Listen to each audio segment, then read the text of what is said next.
ಯುಗಾದಿಗೆ ಹಿತ್ತಾಳೆ ಪಾತ್ರೆಗಳನ್ನ ತಗೊಳಕ್ ಬಂದಿದ್ದೀನಿ. ಸ್ಪೆಷಲಿ ನನಗೆ ಒಬ್ಬಟ್ಟು ಮಾಡೋದಕ್ಕೆ ಒಂದು ಹೆಂಚ್ ಬೇಕು, ತೋರಿಸ್ತೀರಾ? Sure madam. ನೋಡಿ, ಇದು ಬ್ರಾಸ್ ತವಾ. ಇದು ಇದರಲ್ಲಿ ಅಚ್ಚಕಟ್ಟ ನೀವು ಒಬ್ಬಟ್ಟು ಮಾಡ್ಬೋದು. ಬಹಳ ಚೆನ್ನಾಗಿ ಬರುತ್ತೆ, ಒಳ್ಳೆ ಟೇಸ್ಟ್ ಬರುತ್ತೆ, ಹೆಲ್ತಿ ಕೂಡ ಬಹಳ ಹೆಲ್ತಿ ಅಷ್ಟಿದು. ಓಕೆ, ಇದು ಅಲ್ದಿರಾ I want to show you other options as well. So Traditional Treasure also has a very good, very high quality cast iron tawas.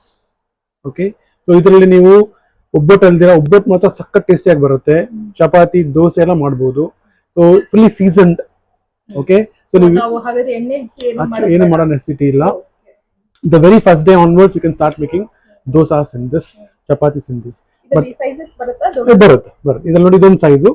ಆಮೇಲೆ ಇದು ನೀರ್ ದೋಸೆ ತವಾ ಅಂತ ಕರಿತೀವಿ. ಇದು ದೋಸೆ ತವಾ ಇದು. ಓಕೆ, ಆಮೇಲೆ ಇನ್ನೊಂದು ಮಾಡೆಲ್ ಇದೆ, ಅದೇ ದೋಸೆ ತವಾ ದೊಡ್ಡ ಸೈಜ್ ಇದು. ಸೊ ನಮ್ಗೆ ಬಹಳ ಒಳ್ಳೆ ಫೀಡ್ಬ್ಯಾಕ್ ಬಂದಿದೆ. ಬಹಳ ಜನ ಆನ್ಲೈನ್ ತಗೊಂಡ್ಬಿಟ್ಟು ದೋಸೆ ಬರ್ತಾ ಇಲ್ಲ, ಓಕೆ ಅಂತ ಹೇಳ್ತಾರೆ. ನಮ್ಮ ಹತ್ರ ಇದು ಒಳ್ಳೆ ಫುಲ್ಲಿ ಸೀಸನ್ ಆಗಿದೆ. So very nice, very tastier, very healthier option. In fact Teflon coating ಇರುತ್ತೆ ನಾನ್ ಸ್ಟಿಕ್ ಇದಕ್ಕೆಲ್ಲ. ಸೊ ಇದನ್ನ natural cookware. Okay, and is very good for good health. Okay, so I would suggest you look at this as an option.